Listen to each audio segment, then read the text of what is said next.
Ok. O contexto deste projeto é basicamente uma colaboração que eu fiz com Research and Development in Aerospace, que é uma empresa na Suíça que trabalha como contractor da Agência Espacial Europeia. Eles providenciaram os dados, são eles que têm o know-how do satélite, de exatamente o que é medido e tudo isso. Eu obviamente vou tentar responder qualquer pergunta que tenham sobre esse aspecto dos dados, exatamente, mas essa a parte da parceria eles tratam da parte dos dados e ajudam, por exemplo, depois no fim posso contar as histórias de quando andávamos a tentar classificar as imagens, que foi uma coisa muito interessante, mas a parte de redes neuronais era a minha, a parte deles era dos dados, de fornecer os dados e ajudar e apoiar na parte da análise dos dados.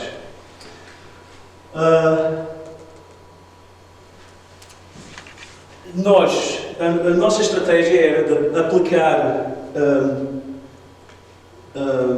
redes o mais simples possíveis, inicialmente, e tentar aumentar o nível de complexidade e o poder das redes passo a passo.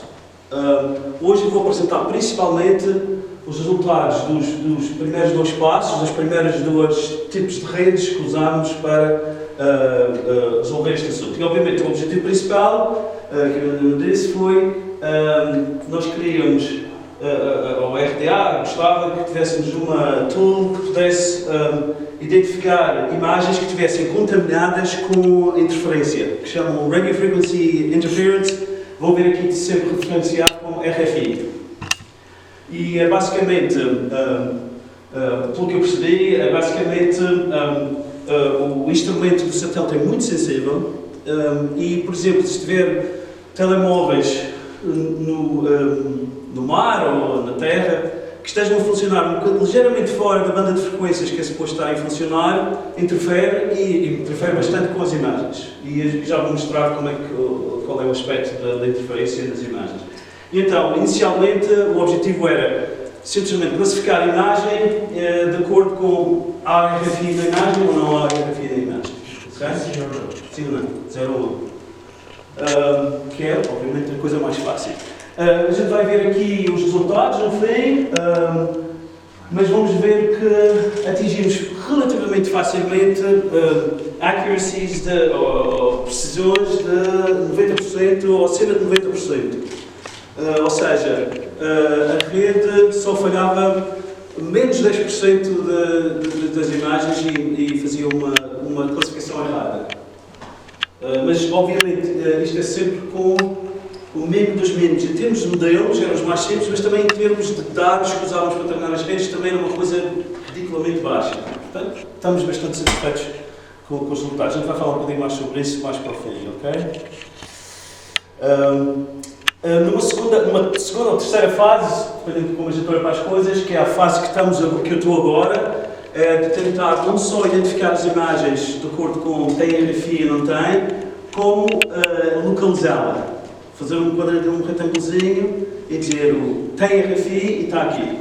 Ou tem RFIs, plural, pode haver mais do que um, e identificá-los todos na imagem.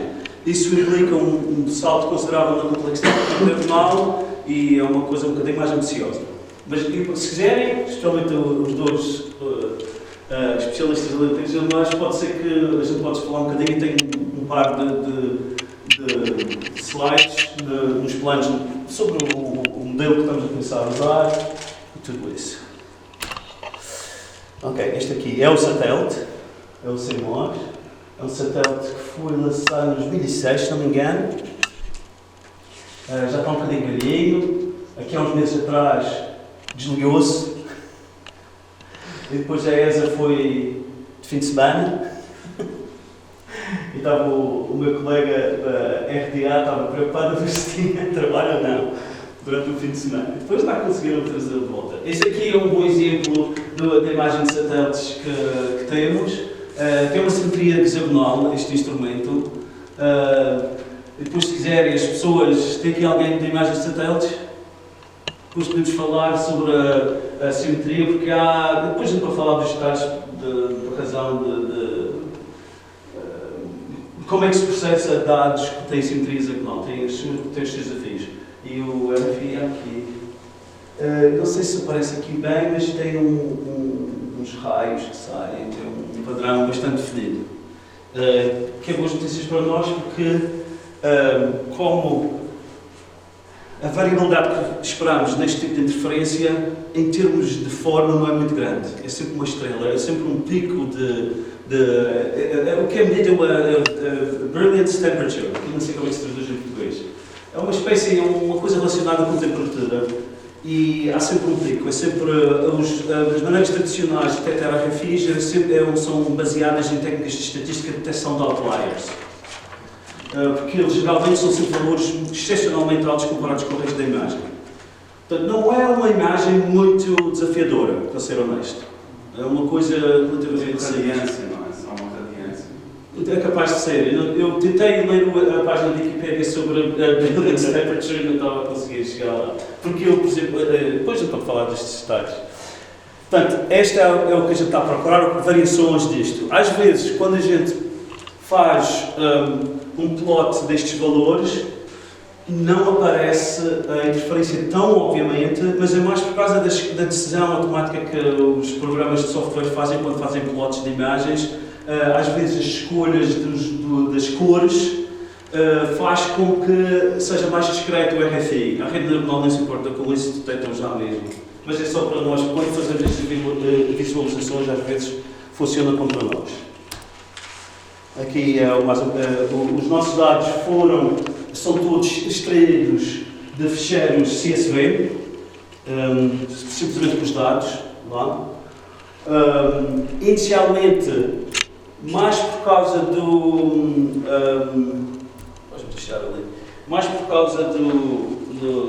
dos programas que existem, porque hoje em dia encontra-se muito facilmente já código desenvolvido para implementar estas redes neuronais e fazer análise de imagens. Então, faz-se uma procura rapidamente e vai ter dezenas e dezenas de pessoas que fizeram detecção de ovelhas ou nas estradas, coisas assim. Está bastante fundido agora. E a Google em si desenvolveu coisas que é muito fácil implementar isto. Um dos problemas que tem é que eles fazem isto mais para desenvolver este software, especialmente a Google, para desenvolvimento de aplicações empresariais. E nessas situações, as pessoas têm as imagens em ficheiro em formatos PNG, JPEG, coisas desse género. Mas num contexto mais científico, a gente perde a informação quando trabalhamos com PNG e com JPEGs. E então um dos desafios que a gente teve foi realmente modificar os softwares que existem e fazer o nosso próprio software de maneira a ler os dados diretamente do ficheiro CSV. Porque aí temos muito mais informação e, em princípio, é mais rápido para fazer a leitura das fotografias, porque como trabalhamos com... Nós temos à volta de 2.000 fotografias ou isso assim. Normalmente são 10.000, 20.000 fotografias ou mais. E quando se carrega as imagens em formatos PNG e JPEG, aumenta bastante o tempo de processamento, não só de fazer o upload para o processador, para a rede neuronal atual neles, como também quando as imagens estão em formato PNG e JPEG, têm de ser processadas para produzir este tipo de números. Portanto, a vantagem de ter os números é não só cientificamente é mais preciso, como a preparação das imagens para serem processadas é muito mais rápida. Entra já diretamente para um tensor e entra já logo na coisa. É uma diferença bastante, uns bons 15 minutos talvez, à volta disso. E é porque tínhamos só 2.000 imagens, portanto estas coisas multiplicam-se bastante com o maior número de imagens que usamos. De vez em quando é bom testarmos como é que a rede está a se desenvolver. E é para isso que usamos o grupo de imagens de validação. É para nos dar uma ideia de ver que são imagens diferentes das imagens que usamos para treinar e a gente envia já à rede e perguntamos, tem RFI ou não? E depois comparamos, e nós sabemos a verdade, e depois vemos quantas das imagens é que foram classificadas corretamente. Este teste de validação é usado durante o treino, periodicamente, para nos dar uma ideia de como é que está a evoluir a rede.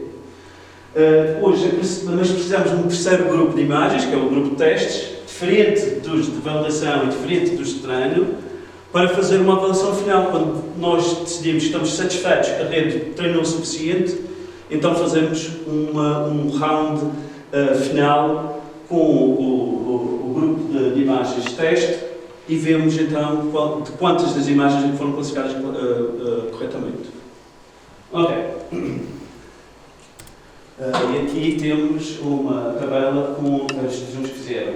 E como já foi até anunciado no sumário da minha apresentação, uma das coisas notáveis deste trabalho é que temos um treino com pouco mais de 600 imagens, que é muito baixo. Mas temos de preparar estas imagens à mão. Mesmo assim, levou um dia inteiro a fazer preparar as imagens. Principalmente o que temos de fazer é ir imagem a imagem e ver nós se têm RFIs ou não têm e classificá-las adequadamente. No processo, no código que usamos, basta pormos as imagens numa pasta do sistema, uma pasta cujo nome se chama RFI e uma pasta que se chama não RFI. Não é preciso fazer mais nada do que isso, basta organizá-las em pastas. Mas mesmo assim leva tempo. Para aplicações industriais, qualquer pessoa que tenha interesse em fazer uma coisa a sério, usar um instrumento destes a sério, especialmente para detectar imagens mais complexas, um dos grandes problemas é conseguir ter dinheiro para pagar a uma empresa, provavelmente, para fazer a classificação das imagens. E é uma coisa delicada porque tem de ser bem feito. Se nós fazemos erros, eu fiz erros e a rede corrigiu. Mas não sei se é sempre assim. A rede corrigiu. Eu comecei a ver, no início, não tinha visto o RFI nas imagens e pensava que não tinha RFI.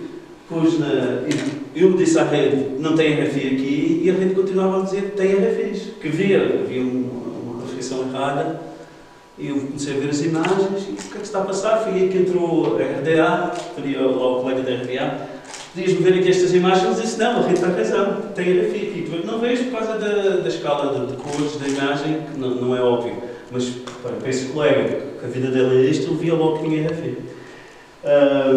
Mas realmente esse é o grande desafio da aplicação de redes neuronais, é preparar os dados. Portanto, especialmente se for um objeto complexo, com imagens complexas, ou que possa ter grandes variações, por exemplo, uma cara de uma cara de pessoa vista de trás, uma cara de pessoa vista de lado, uma cara de pessoa vista de cima, e tudo que tem uma grande variabilidade de instances, de exemplos do que é uma cara, a gente vai provavelmente necessitar de milhares de imagens. Só uma dúvida. Assim, por contas rápidas, o split é basicamente 60 e tal % para treino e depois está dividido em 20-20 quase. 20. Há algum motivo para isso? Normalmente costumamos usar um split? Não, segui só a literatura, porque eu sei que há splits diferentes. A minha ideia, mas tinha um bocadinho de raciocínio por trás disso. Eu queria ter a certeza que a rede ia estar relativamente bem treinada, mas obviamente isto vai custar um bocadinho nos testes. As imagens são quantas? Um pouco mais de 200.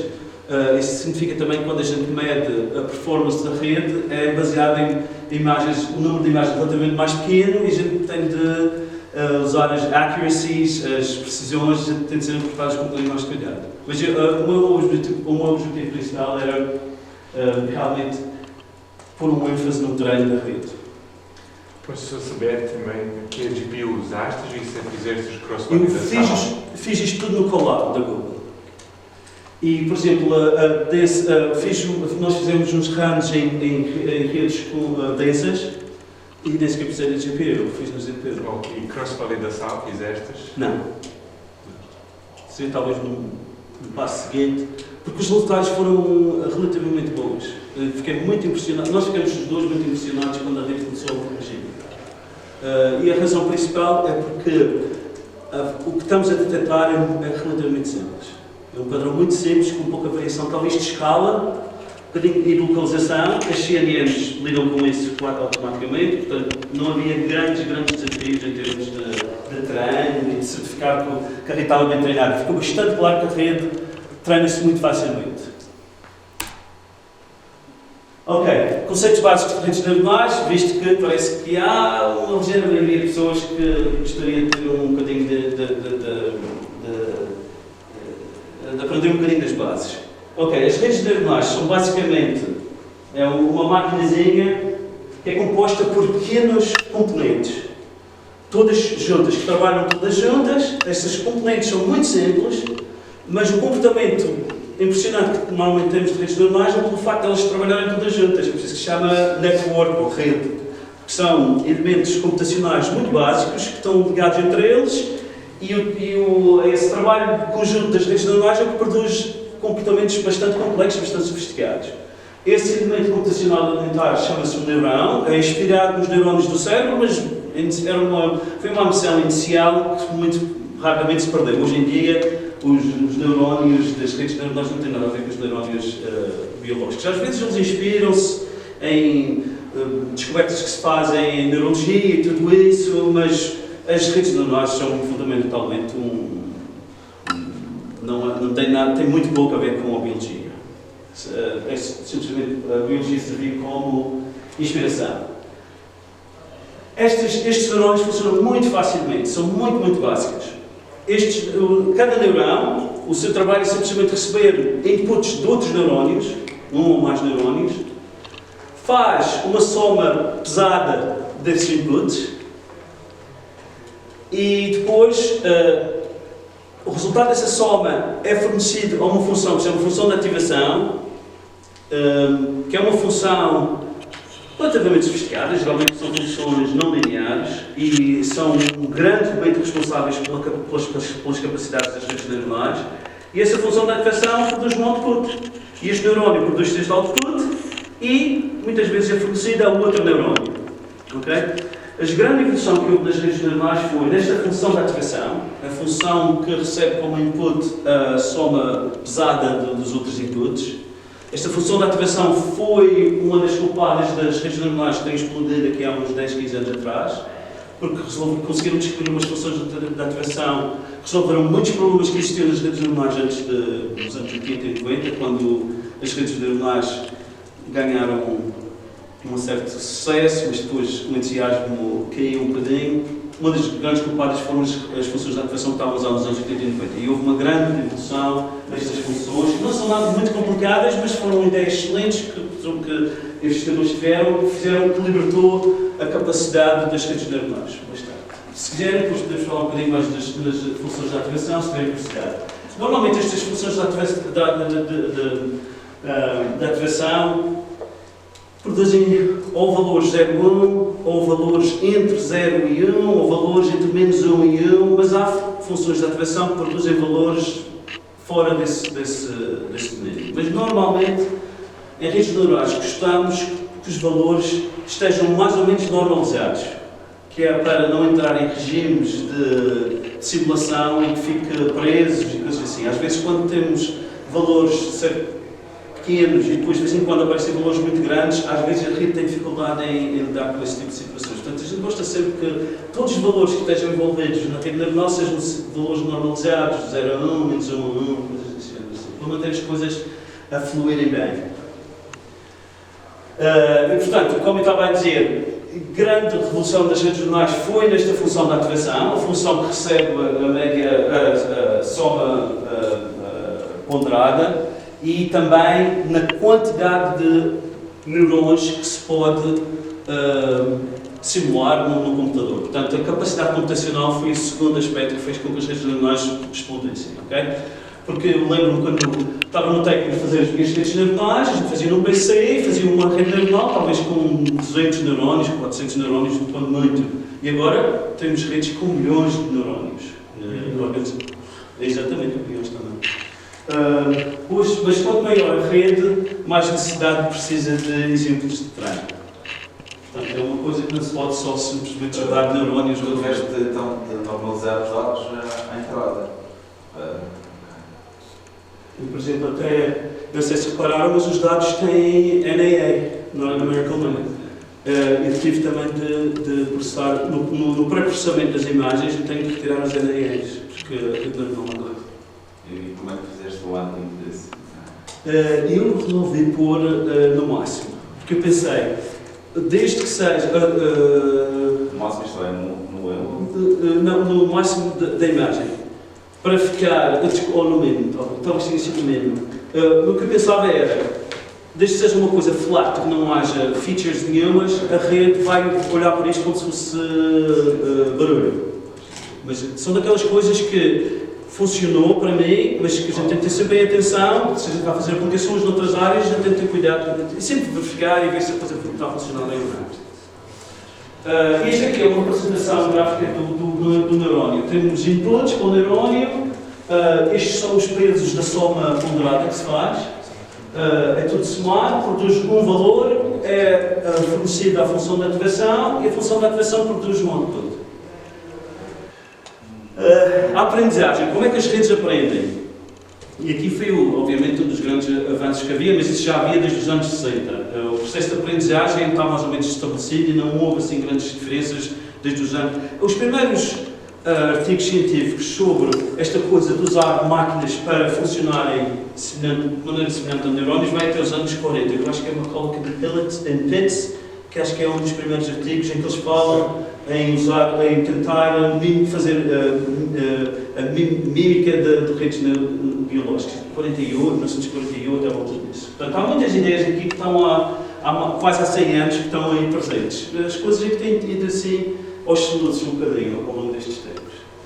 E então, a aprendizagem de maneira muito básica, peço desculpa ali aos especialistas de redes neuronais, e há aqui umas simplificações que, obviamente, não vou entrar nisso, porque senão vai derrotar o objetivo de ajudar as pessoas a perceber como é que funciona.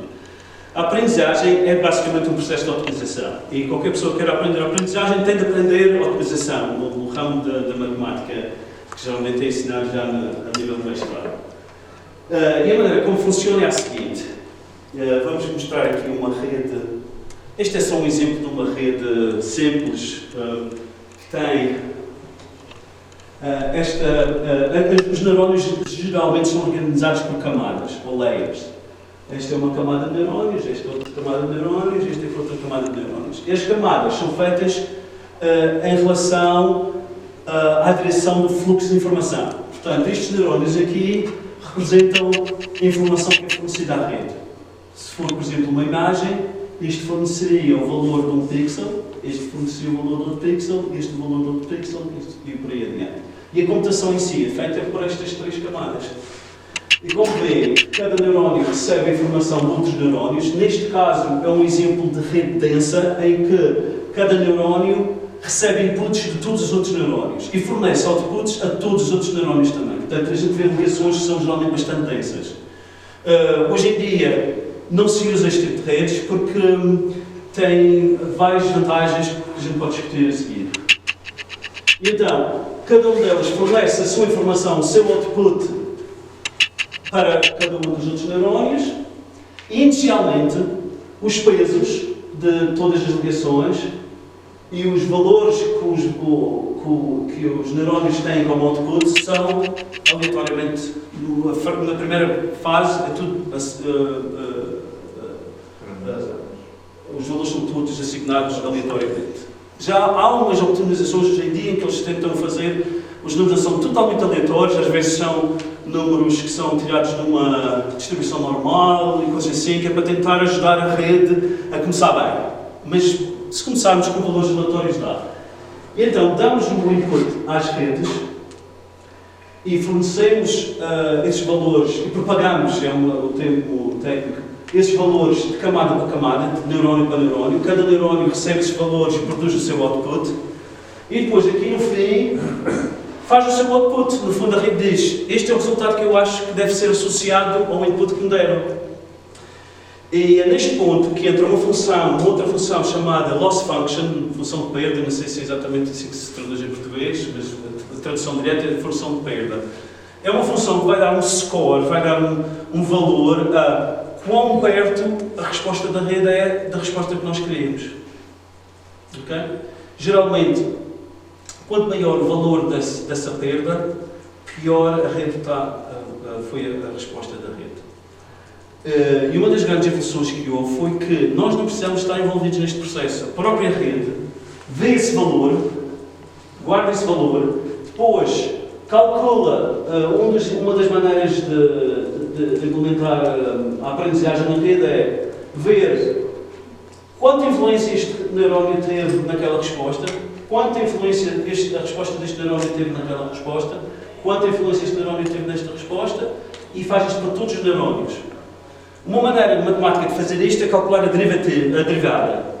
Ou seja, calcula a derivada da função de perda em função do output deste peso e de todos os pesos. E faz isto para todos os neurónios até o princípio. Que este processo é chamado backpropagation, que é propagação retrógrada, em que eles primeiro fazem a rede produzir uma previsão e depois anda para trás da rede até o início a ver que influência cada um destes neurónios teve em cada uma das respostas. Vários termos. Exatamente. Há mais parâmetros que são utilizados e temos que calcular derivadas às vezes num parâmetro que é o bias, que é uma espécie de neurónio que está à parte e que está ligado a cada um dos outros neurónios, que tem uma função muito técnica que não é preciso estarmos a preocupar com isso. Essa derivada vai-nos informar qual é que é a melhor maneira de mudar a rede, para tentar outra vez fazer a previsão. A derivada, as pessoas que têm background em otimização sabem que a derivada direciona, diz qual é a direção em que a função de perda vai aumentar ou diminuir. E a gente quer que diminua. Então estas derivadas vão informar qual é que é a melhor proposta que podemos fazer para mudar os pesos dos outputs de cada um do neurónio que entra como input nos outros, para haver uma certa progressão, para irmos na direção certa. Okay? E depois isso também pode ser otimizado, e é um dos parâmetros que geralmente quando desenvolvemos em redes neuronais é realmente usar qual é que é o modo como fazemos esta atualização destes pesos que ligam os neurónios. Portanto, estes pesos, que não sei se lembram, ajudam a fazer a soma ponderada de todos estes inputs para ser processado pelo neurónio. Esses pesos são plásticos, são as coisas que modificam, esses pesos são realmente o que caracteriza a rede neuronal. E as pessoas até dizem que são os pesos em que está codificada a informação que permite à rede funcionar. Okay? E portanto, fazemos isto uma vez com uma imagem, fornecemos outra imagem, fazemos também uma atualização dos pesos e às vezes voltamos mais tarde à mesma imagem e vemos como é que funcionou, se a função de perda ainda está muito alta, fazemos uma atualização dos pesos e fazemos isto milhares e milhares de vezes.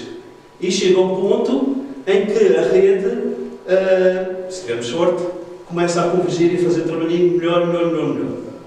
Sem a nossa intervenção, isto é tudo feito automaticamente.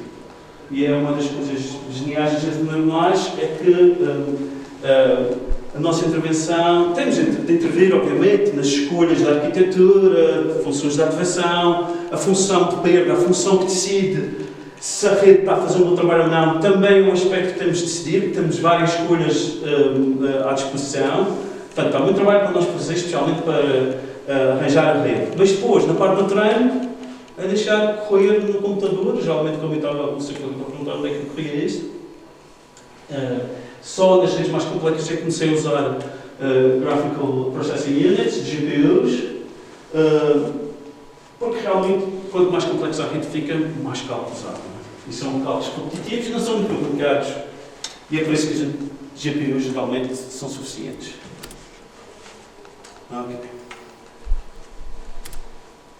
Portanto, esta coisa da função de perda informa a rede se está indo no bom caminho ou não.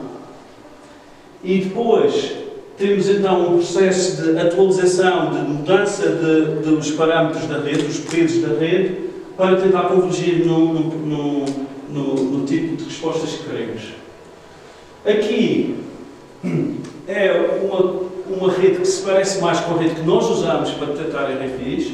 A primeira rede que usamos é uma rede assim um bocadinho mais ingênua, que chama-se... O convergir, no fundo, é divisar a função de perda. chegar.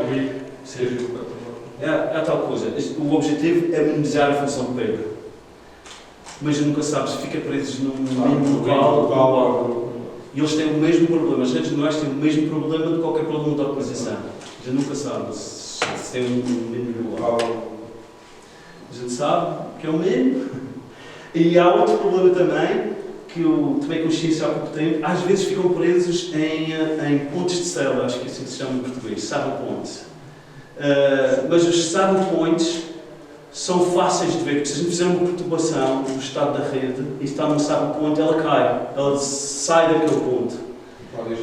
No mínimo local já é mais difícil. Né? Usamos conceitos como temperatura, ou coisas que são interpretadas como temperatura, que faz um efeito de pipoca, para fazer o estado da rede saltar um bocadinho, e com a esperança que, se ficar presa num mínimo local, salte. E há várias técnicas que se podem usar para tentar, no fundo, é para nos pôr mais confiantes que estamos no mínimo global ou algo muito próximo do mínimo global. O comportamento das redes que tenho aqui, eu penso que a gente está a ver comportamento em que fica inicialmente preso no mínimo global e depois salta. Vamos ver isso daqui a bocadinho.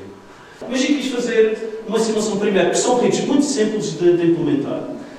A nossa rede tem duas camadas internas. Esta é muito parecida com a rede que usamos, só que usamos muito mais neurónios. Não sei se eram 32, uma coisa assim, nesta 64, 32, algo assim. A gente já provavelmente tem a informação. São redes densas, porque cada neurónio é ligado a todos os outros. E depois tem um neurónio no fim que faz a classificação. No nosso caso, nós só queremos 0 ou 1. 1 significa a imagem como foi fornecida tem RFI, 0 significa que não tem. E tivemos resultados até bastante bons, não foram nada maus. Eu consegui precisões do nível de 70%, se não me engano.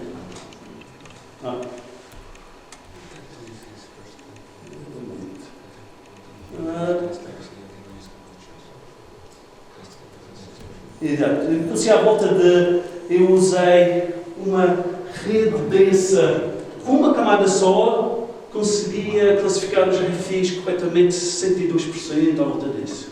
Só com uma camada. Portanto, mais simples que esta até. Só com uma camada inteira. Depois, isto aqui já é outra rede mais complexa. Portanto, eu fiz primeiro simulações só com neurónios para receber o input, uma camada só inteira, portanto isto não existia. Depois fiz outra com 2 camadas e fiz simulações também com 3 camadas, mas a performance da rede atingiu o máximo de performance, 70% com 2 camadas. Com 3 camadas baixou um bocadinho a performance. Isso requeria um bocadinho de tempo e de mais estudo para perceber exatamente porquê, mas parecia que havia um limite de performance destas redes para detectar os RFIs.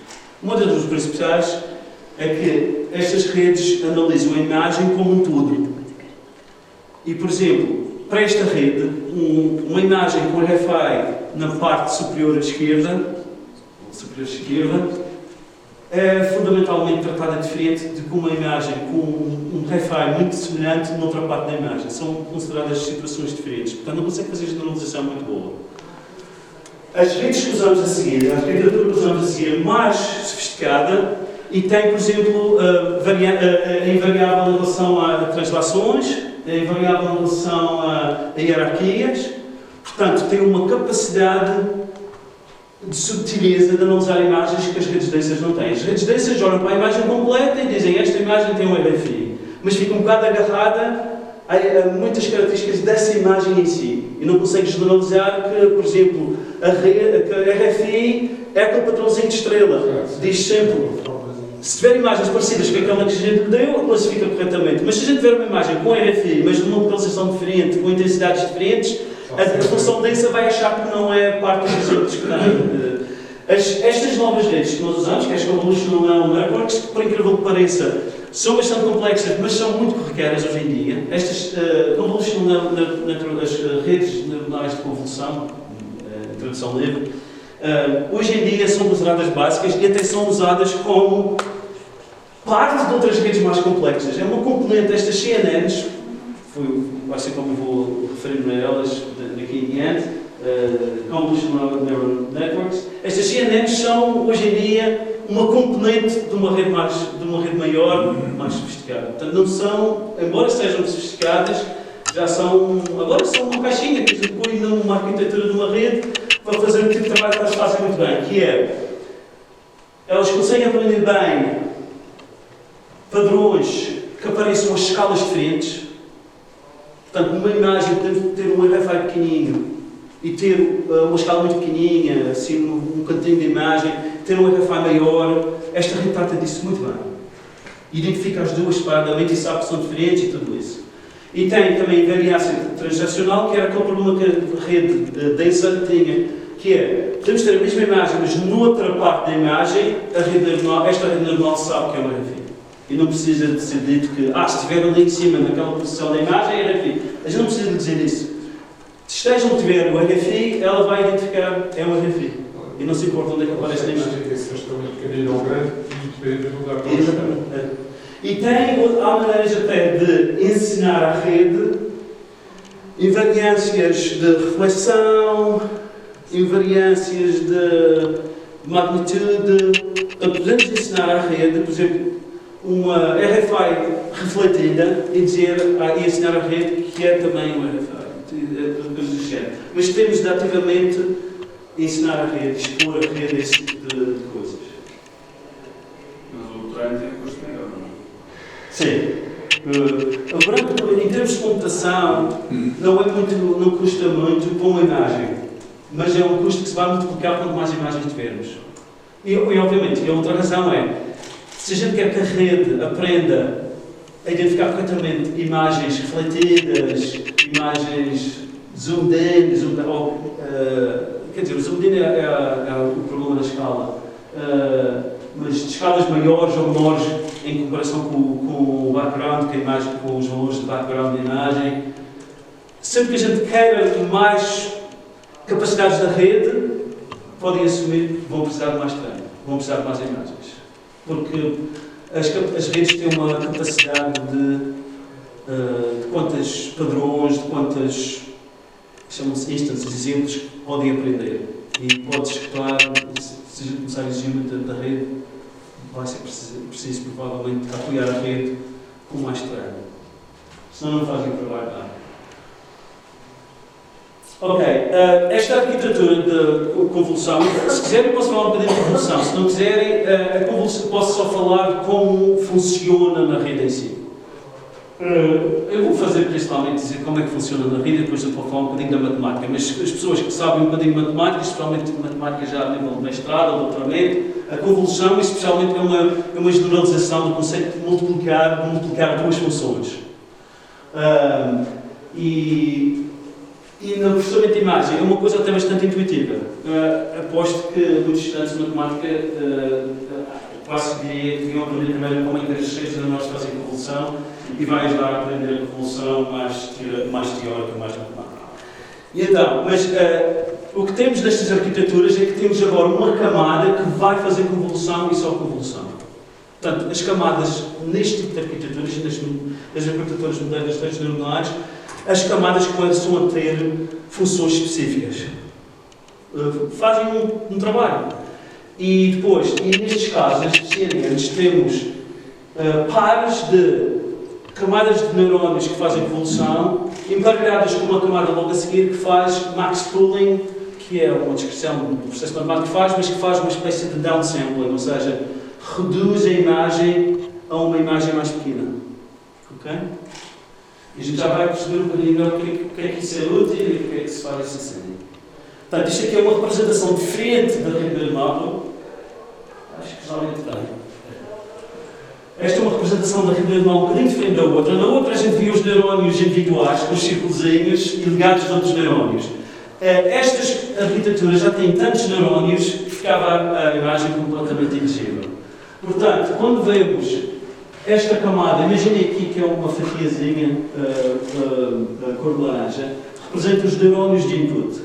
No nosso caso são 177 por 221, uma coisa assim.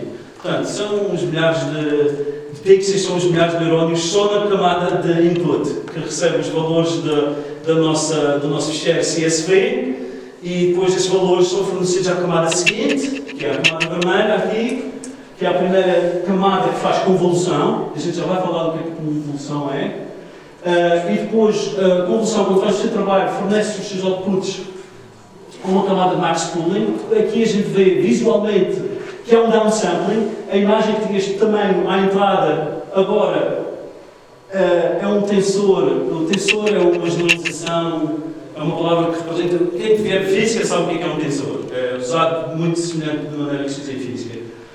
Mas um tensor é uma generalização de uma matriz. Podemos falar nisto, quando estamos a falar de imagens, tensor, matriz vai ser a mesma coisa. Quase a mesma coisa. Uma imagem em grayscale é uma matriz. Mas se for uma imagem em cores, já não é bem uma matriz, já é mais um tensor de dimensão 3, se não me engano. Portanto, veem aqui que a matriz, vamos chamá-la de matriz, está mais pequena que aqui. Estas camadas verdes se chamam max pooling, fazem esse downsampling, reduzem o tamanho da imagem. E as pessoas podem pensar, mas estamos a perder informação. E é verdade, perdemos um bocadinho de informação, mas ganhamos informação a uma escala maior. Portanto, estas camadas verdes, max pooling, fazem uma espécie de zooming out. Começamos a olhar para padrões cada vez mais gerais da imagem. E este que faz scaling variance. E aqui temos 3 pares de convolução e max pooling. Geralmente estas camadas são usadas emparelhadas em pares. Fazemos uma convolução e a seguir fazemos downsampling. Depois fazemos outra convolução e fazemos um downsampling.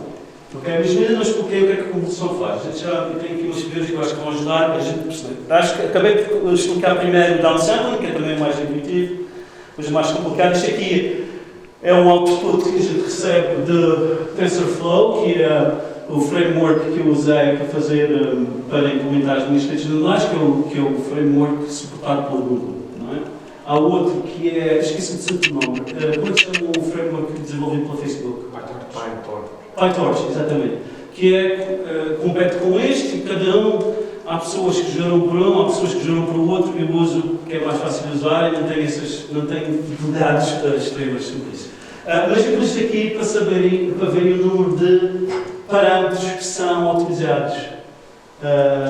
Isto é por camada, 320 na primeira camada de convolução, depois a coisa começa a aumentar bastante e vemos aqui que neste caso uma rede com 2 pares de convolução e max pooling, estão a ver aqui convolução e max pooling, tem um par delas, tem aqui outro par, 2 pares, tem 139.000 parâmetros que são otimizados naquela diferenciação que se faz de otimização da rede, são estes número de parâmetros que temos. Este aqui é um comportamento um bocadinho estranho, mas dá ideias que possa ter ficado preso no mínimo intermediário, saiu e depois descobriu outro mínimo. Esta é uma razão para a gente fazer muitas épocas, para dar tempo para a rede ficar presa no mínimo local, que não é o ideal, e ter tempo para saltar desse mínimo ideal e conseguir explorar um bocadinho mais a sua função abstrata de matemática que estamos a tentar otimizar. E os valores da learning rate, qual foram? Da quê? Learning rate.